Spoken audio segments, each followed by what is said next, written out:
नमस्कार दोस्तों, स्वागत है आपका आज के मुख्य समाचार में, जिसमें सबसे पहली और बड़ी खबर में आपको बताएंगे कि किसान आंदोलन में बड़ा ऐलान। उत्तर प्रदेश पंचायत चुनाव में भाजपा को लग सकता है बड़ा झटका, विरोध करेगी भारतीय किसान यूनियन। दूसरी बड़ी खबर में जिक्र होगा कि सीएम ममता बनर्जी को किया बैन, तो तेजस्वी यादव बोले भाजपा का गुलाम बन गया है निर्वाचन आयोग। और तीसरी बड़ी खबर में जिक्र होगा कि गोवा में भाजपा को बड़ा झटका, गोवा फॉरवर्ड पार्टी ने एनडीए से तोड़ा रिश्ता। दोस्तों, हर एक खबर की गहराई में आपको ले जाएंगे, लेकिन उससे पहले अगर आपको भी ऐसा लगता है कि किसान आंदोलन से भाजपा को उत्तर प्रदेश में भी बड़ा नुकसान होगा, तो आप अभी इस वीडियो को लाइक कीजिए और इस लाल बटन को दबा के इस चैनल को फ्री में सब्सक्राइब करके घंटी बजाकर कमेंट में लिखिए जय हिंद। दोस्तों, रुक करते हैं तमाम बड़ी खबरों की तरफ। किसान आंदोलन में ऐलान, उत्तर प्रदेश पंचायत चुनावों में भाजपा का विरोध करेगी भारतीय किसान यूनियन। जी हां दोस्तों, उत्तर प्रदेश की योगी आदित्यनाथ सरकार के सामने नई मुश्किलें खड़ी हो सकती हैं। राज्य में किसानों का कृषि कानूनों के खिलाफ राष्ट्रीय स्तर पर धरना और विरोध प्रदर्शन भी चल रहा है। संयुक्त किसान मोर्चा ने 5 राज्यों में चल रहे विधानसभा चुनावों को लेकर वहां किसानों से भाजपा का विरोध करने की अपील की थी।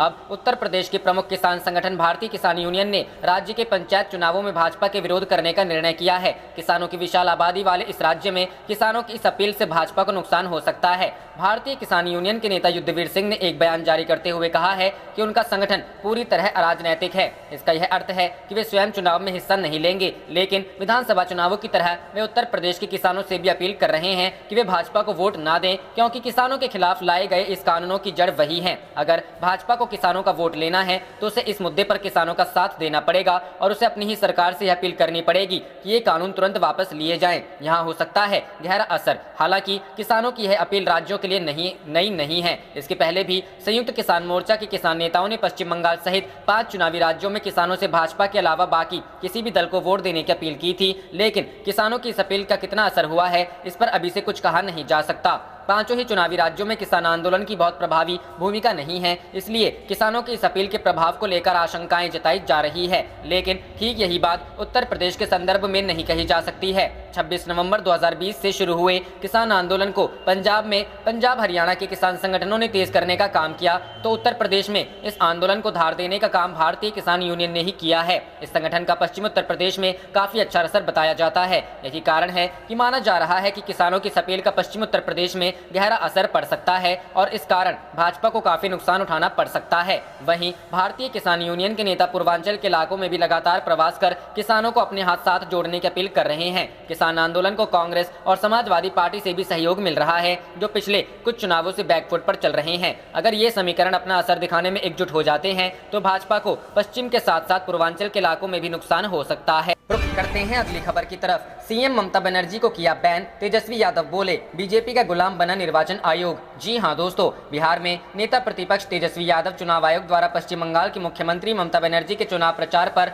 रोक लगाए जाने पर भड़कते हुए कहा है कि बंगाल में चुनाव आयोग का निर्णय असंवैधानिक और अलोकतांत्रिक है। चुनाव आयोग अपना काम न कर सत्ता पक्ष की गुलामी कर रही है। उन्होंने चुनाव आयोग की कार्यशैली पर सवाल उठाते हुए ममता बनर्जी के चुनाव प्रचार पर रोक लगाए जाने से नाराजगी जताई है। दिल्ली से पटना पहुंची तेजस्वी यादव ने कहा है कि चुनाव आयोग अब भाजपा मीडिया सेल की तौर पर काम कर रहा है। उन्होंने कहा कि हकीकत यह है कि चुनाव आयोग और भाजपा आयोग बनकर रह गया है। जिस तरह एक तरफा कार्रवाई की जा रही है वह इस बात का प्रमाण है। उल्लेखनीय है कि बंगाल में ममता बनर्जी को 24 घंटे के लिए चुनाव प्रचार पर बैन लगा दिया है, जिसके बाद नेता प्रतिपक्ष जबरदस्त भड़के हुए हैं। वहीं भाजपा सांसद और पूर्व उप मुख्यमंत्री सुशील कुमार मोदी की तरफ से लगाए आरोपों पर जवाब देते हुए तेजस्वी ने कहा कि सुशील मोदी को उनकी खुद की पार्टी नहीं पूछ रही है। पूर्व उप मुख्यमंत्री हाशिए पर चले गए हैं, लिहाजा खबरों में बने रहने के लिए वह कुछ भी बयान देते रहते हैं। उन्होंने कहा कि सुशील मोदी कितना सच बोलते हैं यह बात सबको पता है। नेता प्रतिपक्ष ने कहा कि मधुबनी कांड के पीछे भाजपा विधायक की भूमिका रही है। इस मामले में अब तक के भाजपा नेताओं के ऊपर कोई कार्रवाई नहीं की गई। खुद पीड़ित परिवार के लोग बयान दे रहे हैं, लेकिन सुशील मोदी अपनी डफली बजाने से बाज नहीं आते।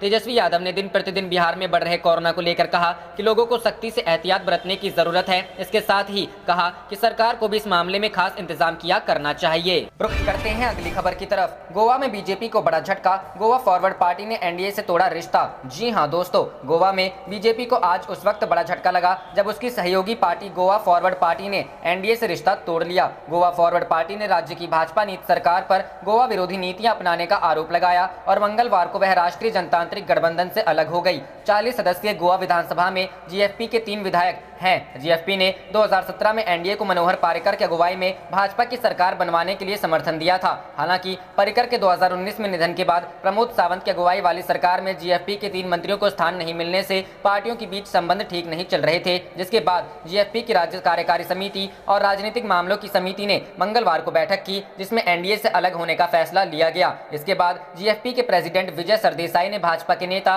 और केंद्रीय गृह मंत्री अमित शाह को पत्र लिखकर राजग से अलग होने के पार्टी के निर्णय के बारे में सूचना दी। बता दें कि जीएफपी के गठबंधन से अलग होने से प्रमोद सावंत सरकार की स्थिरता पर कोई आंच नहीं आएगी, क्योंकि विजय सरदेसाई नीत पार्टी सत्तासीन गठबंधन का हिस्सा नहीं है। सरदेसाई ने अमित शाह को लिखे पत्र में कहा कि मैं आपको गोवा फॉरवर्ड पार्टी के राष्ट्रीय जनतांत्रिक गठबंधन से औपचारिक रूप से अलग होने की सूचना देने के लिए पत्र लिख रहा हूं। इसमें कोई शक नहीं है कि राजग के साथ हमारे संबंध जुलाई 2019 में ही समाप्त हो गए थे। पुनः विचार की कोई गुंजाइश नहीं है। उन्होंने दावा किया कि पिछले 2 वर्षों में भाजपा ने गोवा विधानसभा के सत्रों में लगातार गोवा विरोधी नीतियां पेश की हैं। जुलाई 2019 से गोवा के नेतृत्व ने राज्य की जनता से मुंह फेर लिया है, जो चहुमुखी विकास की आस उनसे लगाकर बैठी थी। रुख करते हैं अगली खबर की तरफ। हाईकोर्ट का योगी सरकार को निर्देश, अधिक संक्रमित शहरों में पूर्ण लॉकडाउन पर विचार करें। जी हां दोस्तों, इलाहाबाद हाईकोर्ट ने यूपी सरकार को कोरोना संक्रमण से अधिक प्रभावित प्रदेश के शहरों में 2 या 3 सप्ताह के लिए पूर्ण लॉकडाउन लगाने पर विचार करने का निर्देश दिया है। कोर्ट ने कहा है कि सड़क पर कोई भी व्यक्ति बिना मास्क के दिखाई न दे, अन्यथा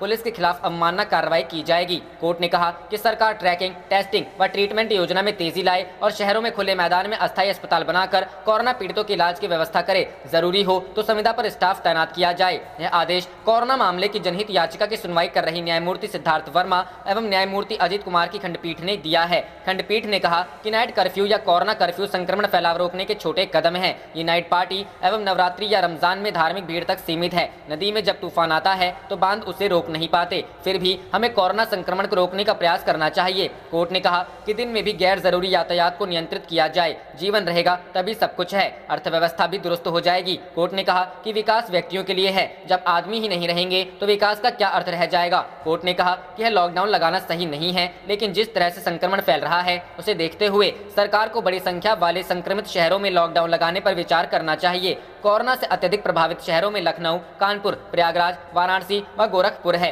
कोर्ट ने कहा कि संक्रमण फैले 1 साल बीत रहा है, लेकिन इलाज की सुविधाओं को बढ़ाया नहीं जा सका। कोर्ट ने राज्य सरकार की 11 अप्रैल की गाइडलाइन को सभी जिला प्रशासन को कड़ाई से अमल में लाने का निर्देश दिया है। कोर्ट ने कहा कि सामाजिक व धार्मिक आयोजनों में 50 से अधिक व्यक्ति न इकट्ठा हों। कोर्ट ने अगली सुनवाई की तिथि 19 अप्रैल को सचिव स्तर के अधिकारी का हलफनामा मांगा है और प्रयागराज के डीएम व सीएमओ को हाजिर रहने का निर्देश दिया है। कोर्ट ने कंटेनमेंट जोन को अपडेट करने तथा रैपिड फोर्स को चौकन्ना रहने का निर्देश दिया है। साथ ही कहा कि प्रत्येक 48 घंटे में जोन का सैनिटाइजेशन किया जाए। खंडपीठ ने यूपी बोर्ड की ऑनलाइन परीक्षा दे रहे परीक्षार्थियों की जांच पर बल देने का भी निर्देश दिया है।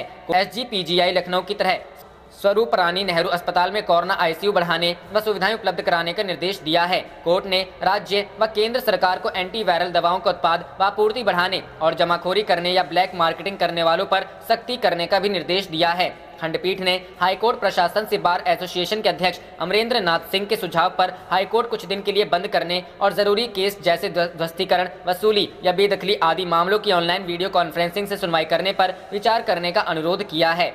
सुनवाई के दौरान कोर्ट को बताया गया कि अस्पताल कोरोना पीड़ितों को भर्ती करने से इनकार कर रहे हैं। अस्पतालों में जगह नहीं है। संक्रमण के चलते जनजीवन पंगु हो गया है। अलार्मिंग स्थिति उत्पन्न हो गई है। लोग गाइडलाइन का पालन करने में सहयोग नहीं दे रहे हैं। इलाज की व्यवस्था फेल है। मरीजों को भगवान भरोसे छोड़ दिया गया है। रुख करते हैं अगली खबर की तरफ। महाराष्ट्र में आज रात 8 बजे से अगले 15 दिनों के लिए धारा 144 लगाई जाएगी। उद्धव ठाकरे। जी हां दोस्तों, महाराष्ट्र में कोरोना के मामलों में लगातार इजाफे के चलते राज्य सरकार ने बुधवार रात 8 बजे से अगले 15 दिनों के लिए धारा 144 लगाने का फैसला किया है। महाराष्ट्र के मुख्यमंत्री उद्धव ठाकरे ने यह जानकारी दी। ऐसी अटकलें थी कि सीएम ठाकरे लॉकडाउन की घोषणा कर सकते हैं, लेकिन उन्होंने फिलहाल पूरे राज्य में 15 दिनों के लिए धारा 144 लगाने का फैसला ही किया है। राज्य में कोरोना संक्रमण के हालात का जिक्र करते हुए सीएम ने राज्य की जनता को अपने संबोधन में कहा, जंग फिर शुरू हो गई है। केसों की संख्या में खतरनाक ढंग से इजाफा हो रहा है। उन्होंने कहा कि पिछले साल गुड़ी पड़वा पर हम थी कि इस साल 2021 में कोरोना मुक्त त्योहार मनाएंगे, लेकिन लड़ाई फिर शुरू हो गई है। मैं इस बार केस काफी तेजी से बढ़े हैं। सीएम ने बताया कि महाराष्ट्र में पिछले 24 घंटों में कोरोना के 60,212 नए मामले सामने आए हैं और 281 लोगों को जान गंवानी पड़ी है। उन्होंने कहा यह सब डरावना है। मुख्यमंत्री उद्धव ठाकरे ने राज्य में ऑक्सीजन और दवाओं की कमी कमी का उल्लेख करते हुए हालात से निपटने के लिए सैन्य मदद का आग्रह किया। उन्होंने कहा, इस समय हमारे पास 1200 MT ऑक्सीजन है और हम इसी सभी के मेडिकल उद्देश्य से उपयोग कर रहे हैं। मौजूदा हालात के मद्देनजर मैंने पीएम को बताया है कि आने वाले दिनों में हमें ऑक्सीजन की जरूरत पड़ेगी। हम पीएम से आग्रह करते हैं कि सड़क मार्ग के जरिए ऑक्सीजन पहुंचाने की बजाय क्या यह सेना की मदद से हमें हवाई मार्ग से उपलब्ध कराई जा सकती है। सीएम ने बताया कि राज्य में बोर्ड परीक्षाओं को टालने का फैसला किया गया है। रुख करते हैं अगली खबर की तरफ। मुख्यमंत्री अरविंद केजरीवाल की केंद्र से अपील, हर हाल में कैंसिल हो 10वीं 12वीं की बोर्ड परीक्षाएं। जी हां दोस्तों, कोरोना संक्रमण के बढ़ते मामलों से चिंतित दिल्ली के मुख्यमंत्री अरविंद केजरीवाल ने केंद्र सरकार से अपील की है कि 10वीं और 12वीं की बोर्ड की परीक्षा को रद्द किया जाए। उन्होंने कहा है कि विद्यार्थियों को किसी दूसरे तरीके से पास करने का तरीका निकाला जा सकता है, लेकिन बढ़ते संक्रमण को देखते हुए परीक्षा हर हाल में कैंसिल होनी चाहिए। देश के तमाम राज्यों की तरह राष्ट्रीय राजधानी दिल्ली में भी कोरोना संक्रमण के मामले तेजी से बढ़ रहे हैं। वहीं बढ़ते मामलों को देखते हुए दिल्ली की अरविंद केजरीवाल सरकार भी संक्रमण की रोकथाम हेतु आवश्यक कदम उठा रही है। वहीं दिल्ली के मुख्यमंत्री अरविंद केजरीवाल ने बढ़ते मामलों को देखते हुए केंद्र सरकार से अपील की है कि 10वीं और 12वीं की बोर्ड की परीक्षाओं को रद्द कर दिया जाए। केजरीवाल ने कहा कि सीबीएसई एग्जाम में 6 लाख बच्चे दिल्ली में परीक्षाओं में बैठेंगे। मेरी हाथ जोड़कर केंद्र सरकार से अपील है कि सीबीएसई की परीक्षाओं को कैंसिल किया जाए और बच्चों को पास करने का कोई दूसरा तरीका हो सकता है, लेकिन परीक्षा हर हाल में रद्द होनी चाहिए। उन्होंने ये भी कहा कि परीक्षाओं के दौरान 1 लाख अध्यापक शामिल होंगे, इस वजह से संक्रमण फैलने का पूरा अंदेशा है। रुख करते हैं अगली खबर की तरफ। किसान देश भर में निकालेंगे मिट्टी यात्रा। जी हां दोस्तों, किसान देश भर में निकालेंगे मिट्टी यात्रा साहिबाबाद। किसान बंगाल चुनाव के बाद देश भर में कृषि कानूनों के खिलाफ अभियान तेज करने की योजना बना रहे हैं। इसी के मद्देनजर 15 मई से मिट्टी यात्रा निकालने की तैयारी चल रही है। उधर भाकियू के राष्ट्रीय प्रवक्ता राकेश टिकैत एक बार फिर 15 अप्रैल को बंगाल की यात्रा करने वाले हैं। इस पर बंगाल के किसान संगठनों के साथ भी बैठक में रणनीति तय की गई। वहीं पंचायत चुनाव, खेती और किसान आंदोलन में सामंजस्य स्थापित करने के लिए भाकियू ने सोमवार को पश्चिम उत्तर प्रदेश के 6 मंडल अध्यक्षों के साथ बैठक की। राकेश टिकैत और प्रदेश अध्यक्ष राजबीर सिंह जादौन ने सभी अध्यक्षों को 15 अप्रैल के बाद से आंदोलन की कमान सौंपने की बात कही। मीडिया प्रभारी धर्मेंद्र मलिक ने बताया कि राष्ट्रीय प्रवक्ता राकेश टिकैत 15 अप्रैल को फिर पश्चिम बंगाल में रहेंगे। वह आसनसोल में यात्रा के दौरान किसान पंचायत को संबोधित करेंगे। भाकियू के प्रदेश अध्यक्ष राजबीर सिंह जादौन ने बताया कि गाजीपुर बॉर्डर पर पश्चिम उत्तर प्रदेश के 6 मंडलों की बैठक हुई। इसमें आगरा, अलीगढ़, मेरठ, सहारनपुर और बरेली व मुरादाबाद के मंडल अध्यक्ष, जिला अध्यक्ष, ब्लॉक व तहसील अध्यक्ष शामिल हुए। बैठक राकेश टिकैत और प्रदेश अध्यक्ष राजबीर सिंह जादौन के नेतृत्व में हुई।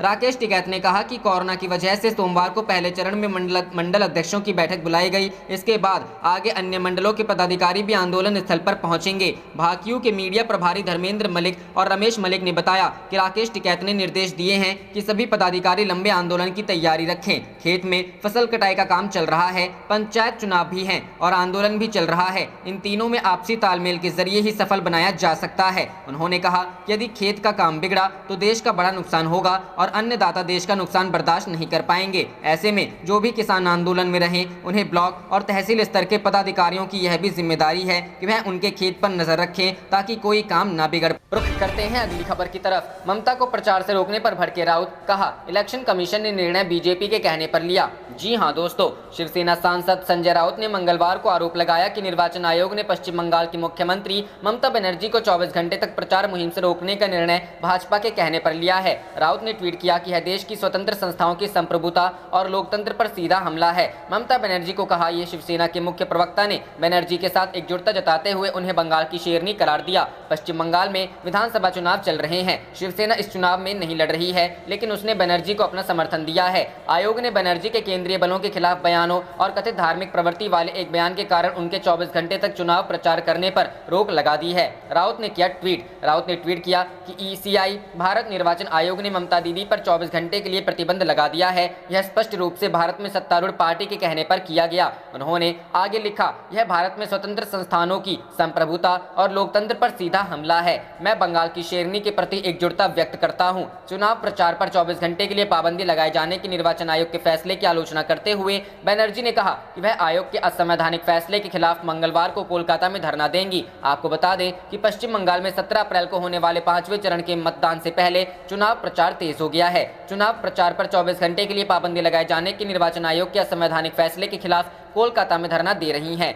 सीएम ममता बनर्जी पर 24 घंटे के बैन हटने के बाद आज 2 रैलियां को संबोधित करेंगी। इसके पहले बनर्जी ने ट्वीट किया, निर्वाचन आयोग के अलोकतांत्रिक और असंवैधानिक फैसले के विरोध में मैं कल मंगलवार दिन में 12 बजे से गांधी मूर्ति कोलकाता पर धरने पर बैठूंगी। केंद्रीय बलों के खिलाफ बनर्जी की टिप्पणी और कथित तौर पर धार्मिक लहजे वाले बयान के बाद निर्वाचन आयोग ने आदेश जारी किया था। रुख करते हैं अगली खबर की तरफ। प्रशांत किशोर बोले, पश्चिम बंगाल चुनाव में बीजेपी को मिलेंगे 40% वोट पर सीटें नहीं जाएंगी 100 के पार। जी हां दोस्तों, चुनाव रणनीतिकार प्रशांत किशोर का दावा है कि पश्चिम बंगाल चुनाव में बीजेपी को 40% वोट मिलने जा रहे हैं, लेकिन उसके बाद भी उनकी सीटें 100 के पार नहीं जाएंगी। आज तक से बातचीत में प्रशांत ने माना कि पीएम नरेंद्र मोदी का प्रभाव बंगाल चुनाव में देखने को मिल रहा है, लेकिन सीएम ममता बनर्जी भी एक कदावर नेता हैं। उनके पीछे लोगों का एक वर्ग है जिनकी वजह से वह सीएम बनी। ऐसे में उन्हें खारिज कैसे किया जा सकता है? उनका दावा है कि ममता ही बंगाल में सरकार बनाएंगी। प्रशांत का कहना था कि बीजेपी आक्रामक प्रचार कर रही है, ममता के लोगों को भी निशाना बनाया जा रहा है, लेकिन इसके बाद भी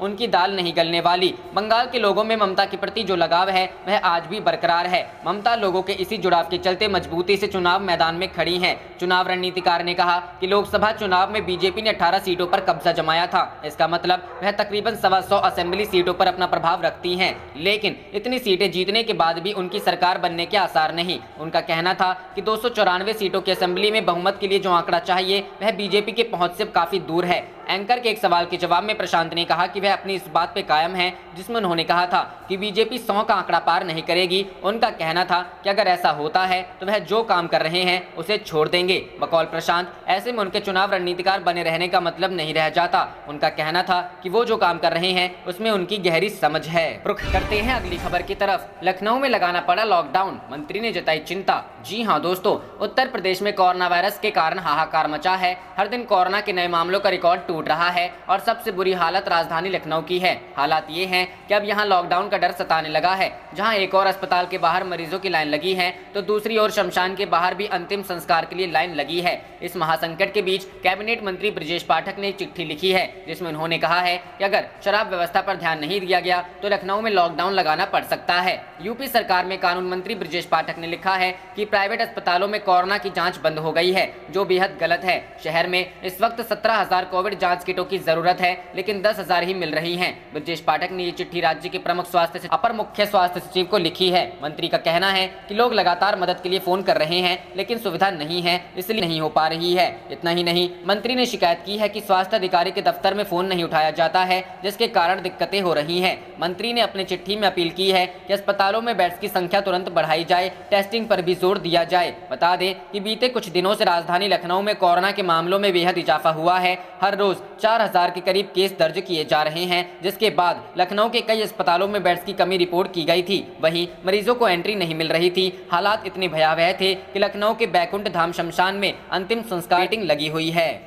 करते हैं अगली खबर की तरफ। भगवान की दया पर है लोग, दावे असलियत से विपरीत। कोरोना पर रूपाणी सरकार को हाईकोर्ट की तगड़ी फटकार। जी हां दोस्तों, गुजरात हाईकोर्ट ने राज्य में कोविड-19 की स्थिति और लोगों को हो रही परेशानियों को लेकर सोमवार को राज्य सरकार को फटकार लगाते हुए कहा कि असलियत सरकारी दावों के विपरीत है। मुख्य न्यायाधीश विक्रम नाथ और न्यायमूर्ति भार्गव कारिया की खंडपीठ ने राज्य में कोरोना वायरस की स्थिति पर एक जनहित याचिका पर स्वतः संज्ञान लेते कहा, लोग अब सोच रहे हैं कि वे भगवान की दया पर हैं। महाधिवक्ता कमल त्रिवेदी ने उच्च न्यायालय को उन कदमों के बारे में जानकारी दी जो राज्य सरकार ने कोविड-19 की स्थिति से निपटने के लिए उठाए हैं। इसके बाद अदालत ने कहा कि असलियत सरकारी दावों के उलट है। वीडियो कॉन्फ्रेंस के जरिए की गई सुनवाई के दौरान उच्च न्यायालय ने कहा, आप जो दावा कर रहे हैं स्थिति उससे काफी अलग है। आप कह रहे हैं कि सब कुछ ठीक है, लेकिन वास्तविकता उसके विपरीत है। पीठ ने कहा कि लोगों में विश्वास की कमी है। अदालत ने कोविड-19 मरीजों के लिए रेमडेसिविर इंजेक्शन की कमी पर कहा, रेमडेसिविर प्रमुख एंटीवायरल दवाई की किल्लत नहीं है। आपके पास सब कुछ उपलब्ध है,